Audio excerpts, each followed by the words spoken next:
율리아나와 프란치스코 책 읽기. 새 동료들이 쓴 전기.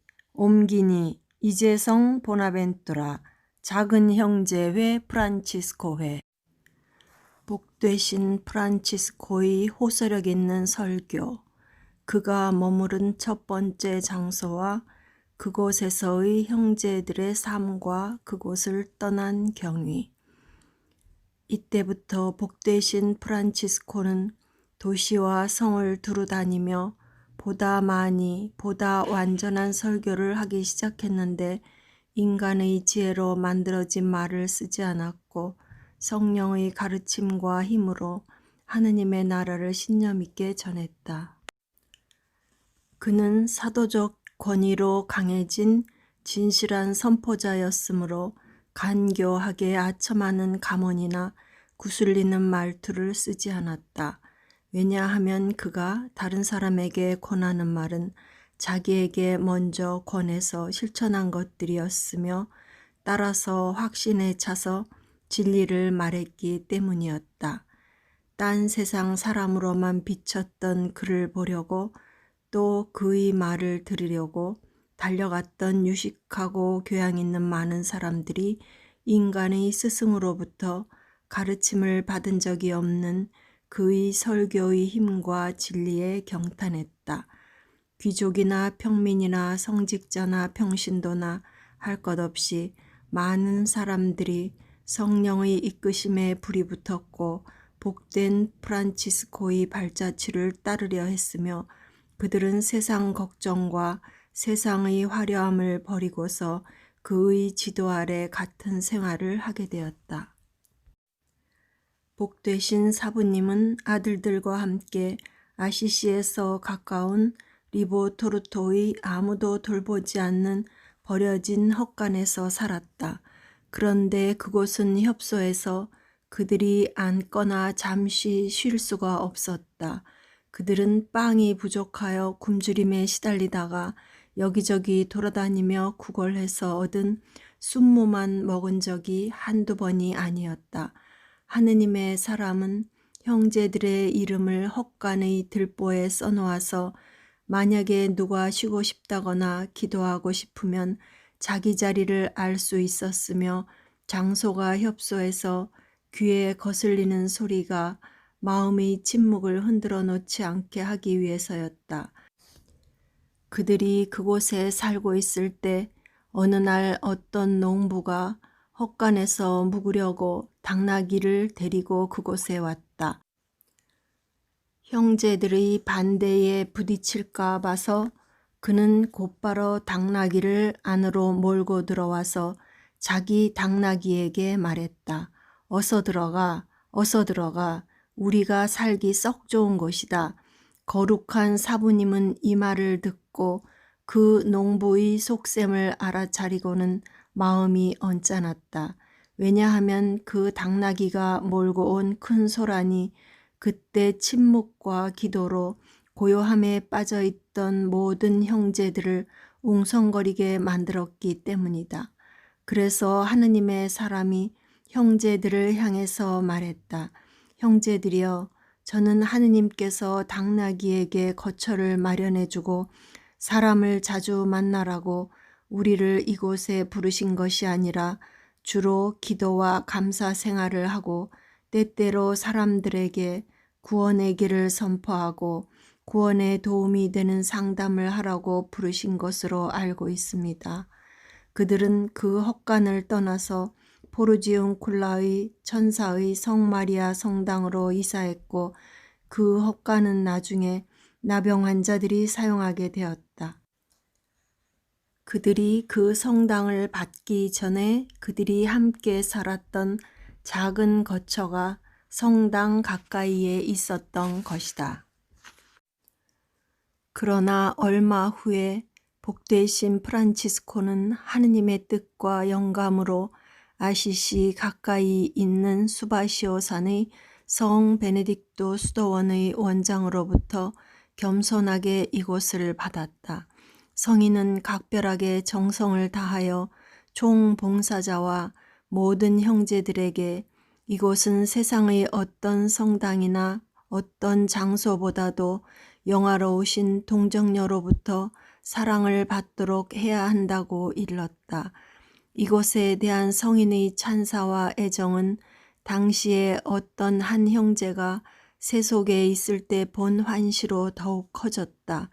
복되신 프란치스코는 그와 함께 있는 동안에 그를 남달리 사랑했고 그를 각별한 친구처럼 대했다. 그는 후에 수도원에 들어와서 신실하게 하느님을 섬기게 되었지만 세속에 있을 때에도 하느님을 굳건히 섬기기를 바랐다. 그는 수많은 눈먼 세속 사람들에 관한 환시를 보았다. 그 사람들은 포르지온쿨라의 성 마리아 성당 둘레에서 무릎 꿇고 두 손을 모으고 얼굴은 하늘을 향한 채 목이 메인 큰 목소리로 하느님께 당신의 자비로 빛을 볼 수 있도록 해주십사고 울부짖었다. 그들이 기도하는 동안 큰 빛이 하늘로부터 내려와서 그들 위에 머물며 치유의 빛을 뿌렸다. 그 형제는 환시에서 깨어나 하느님을 더 확고히 섬길 것을 약속드리고 며칠이 지나서 세상의 화려함을 철저히 무시하고 수도원으로 들어왔고 그곳에 머무르면서 하느님을 겸허하게 그리고 열심히 섬기며 살았다. 제14장 포르지온쿨라의 성 마리아 성당에서 1년에 2번씩 있었던 총회.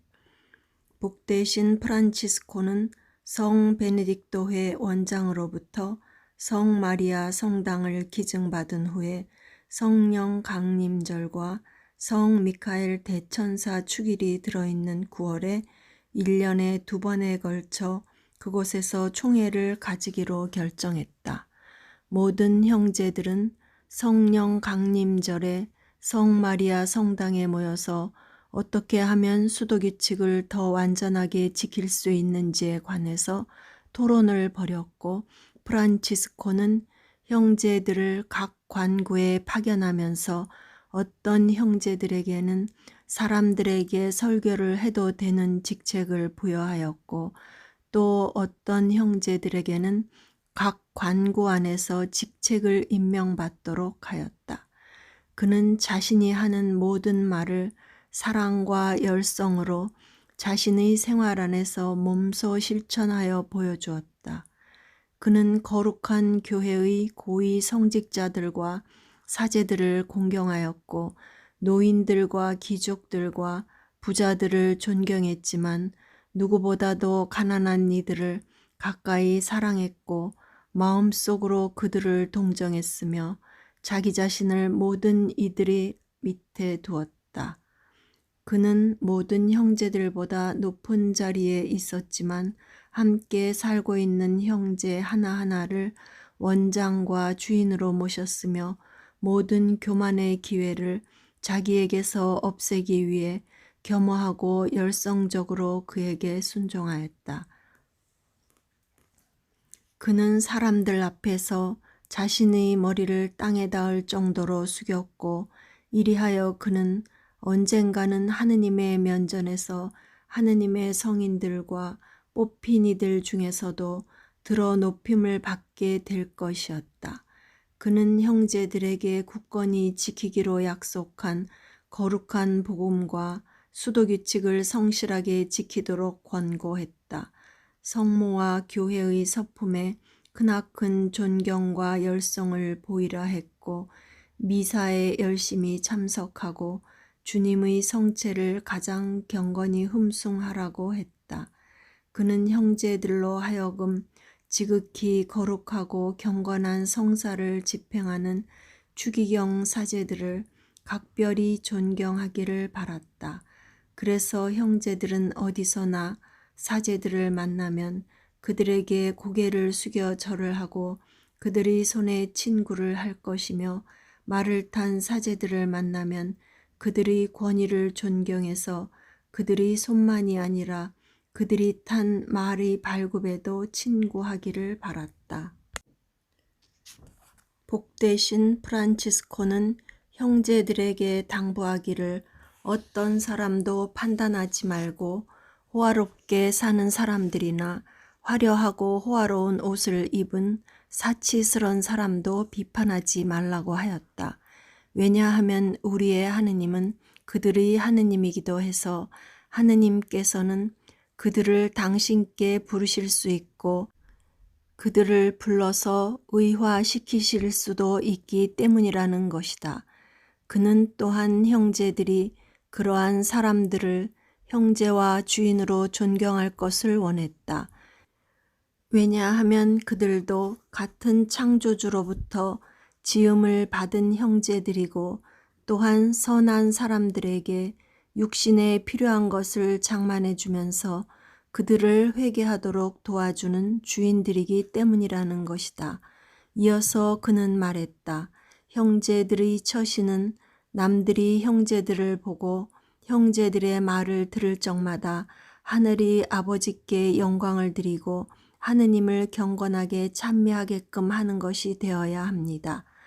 그의 크나큰 소원은 자기와 형제들에게 이러한 착한 행실이 많아서 그것이 하느님께 영광과 찬미가 되게 하는 것이었다. 그는 형제들에게 말했다. 형제들이 말로 평화를 전할 때에는 형제들의 마음에 한층 더 그러한 평화가 있어야 합니다. 어떤 사람도 여러분들로 해서 분노하지 않고 또 불미스러운 이야기가 생기지 않도록 합시다.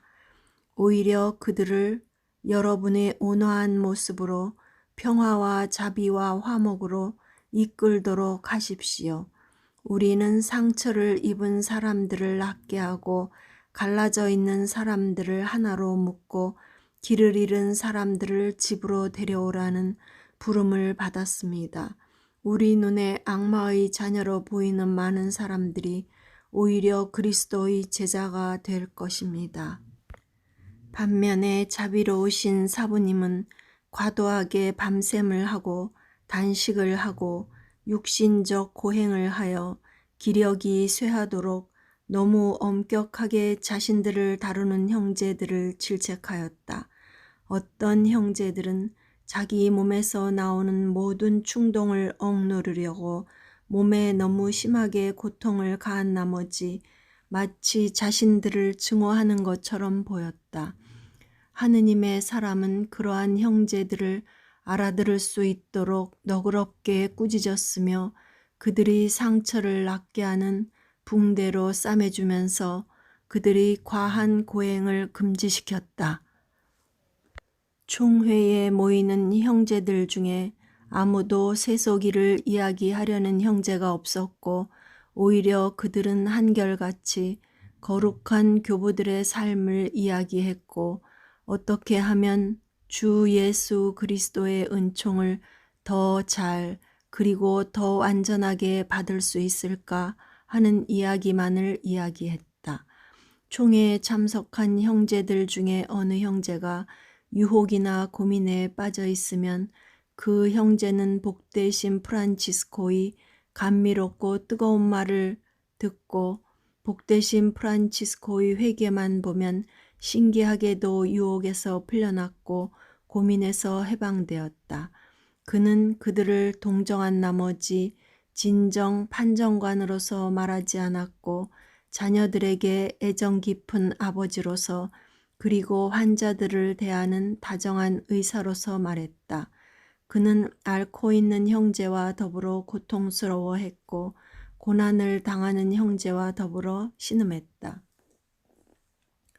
그러는 중에도 그는 마땅히 죄를 저지른 형제를 책망하였고 고집세고 거역을 잘하는 형제들은 벌을 주어 눌렀다.